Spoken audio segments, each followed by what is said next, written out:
Добар ден. На почетокот сакам да ги поздравам сите медиуми кои не следат во поглед на оваа пресконференција која денеска ја одржуваме.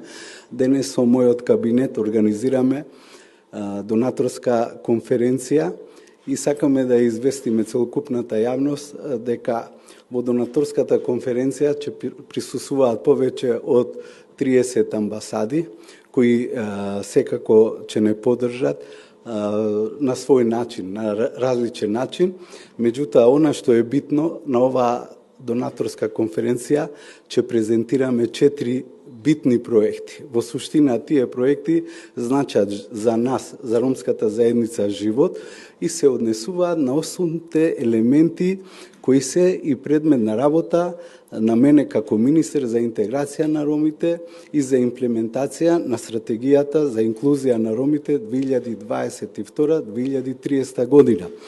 Би сакал да потенцирам дека ромите као најсиромашна група, најсиромашни граѓани во оваа држава и, на жалост, и со многу низок степен на образование, ќе се обидиме заедно со мојот кабинет, секако и со ново формираната влада, амбасадите, меѓународните државни институции и сите оње кои можат да помогнат, да се обидеме да го промениме животот на ромската заедница, да не се створи клима дека ромите се оставени сами на себе со својата сиромаштија и безнадежен пат. Овие проекти, повторно нагласувам, представуваат вистинска интеграција за ромската заедница.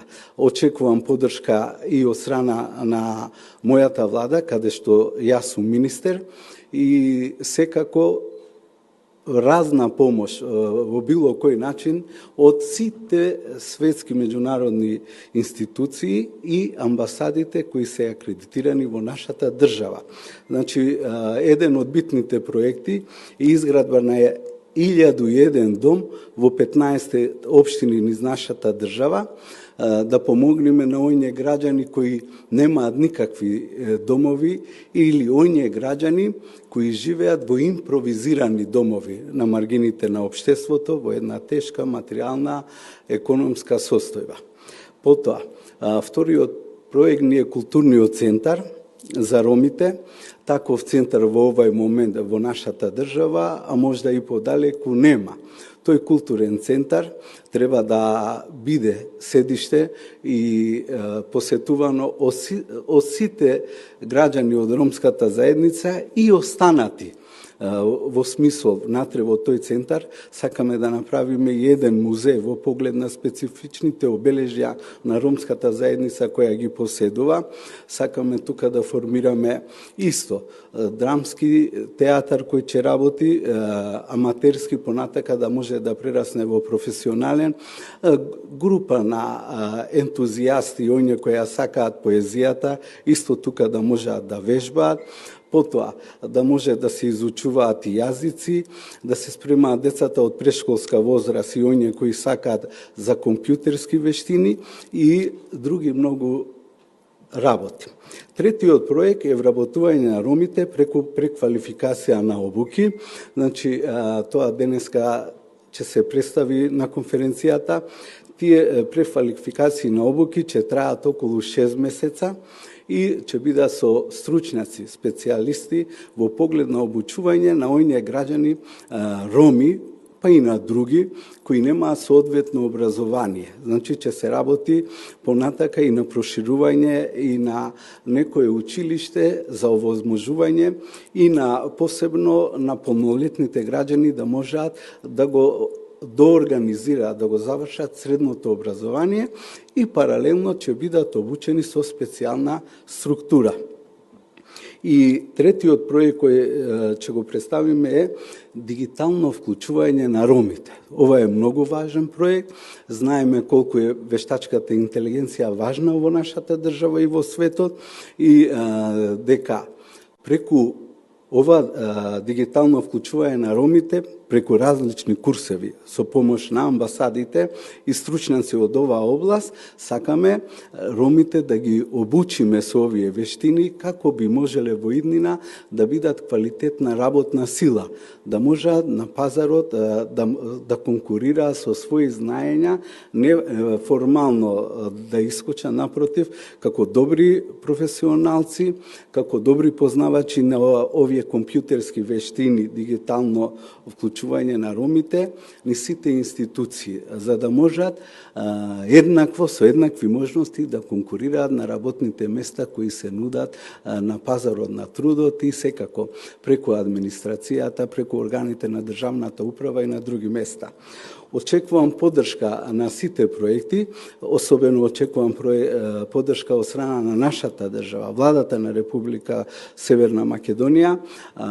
Верувам во преседателот на владата, професор доктор Христијан Мицковски, како и секогаш дека чи има сенс, разбирање за потребите на најсиромашната заедница во државата и заедница која се соочува со горчливи проблеми и во другите сфери од општествено-економски, политичкиот и културниот живот, дека ќе го даде својот придонес како ромите да ги направиме добри граѓани и реално да можат да конкурираат на сите работни места. Посебно очекувам голема поддршка од страна на амбасадорите, владата да учествува со земјиште за изградба на овие 1001 стан и со ослободување од комуналии, потоа културно уредување на улиците и партерно уредување на истите околу зградите. Очекувам ромите сите овие 15 општини во овие 15 општини да се изградат од 30 до 50 вакви домови и кои ќе конкурираат соодветно, ќе исполнуваат одредени услови, колку толку со овај проект да се започне искрена и доследна интеграција на ромската заедница. И ова не го правиме како адакта, импровизација на потребите на ромската заедница, напротив, правиме системско решение на проблемите на ромите. Друг пат нема. Исто така очекувам преку оспособување и со дигиталното вклучување на ромите и преку проектот за преквалификација и обуки, очекувам да направиме способни граѓани роми на пазарот на трудот, како ќе може како квалифицирана работна снага да се појават на пазарот на трудот и заслужено да ги имаат оние работни места кои во нашата држава многу се дефицитарни. Значи, наместо да носиме од Авганистан, од Африка и од Тунгузија луѓе, имаме роми во Македонија кои се без работа, се маргините на општеството, да им даеме можност да работат за себе. Ја користам она поговорка на кинеска стара поговорка, на сиромашните да не им даеме риба, да им дадеме јадица да ловат. Очекувам владата и целата меѓународна јавност да ја разбере потребата од овие 1001 стан и да овозможиме во периодот кој доаѓа вистинска интеграција, искрена системска интеграција на ромската заедница. Ви благодарам многу, се гледаме нареден пат.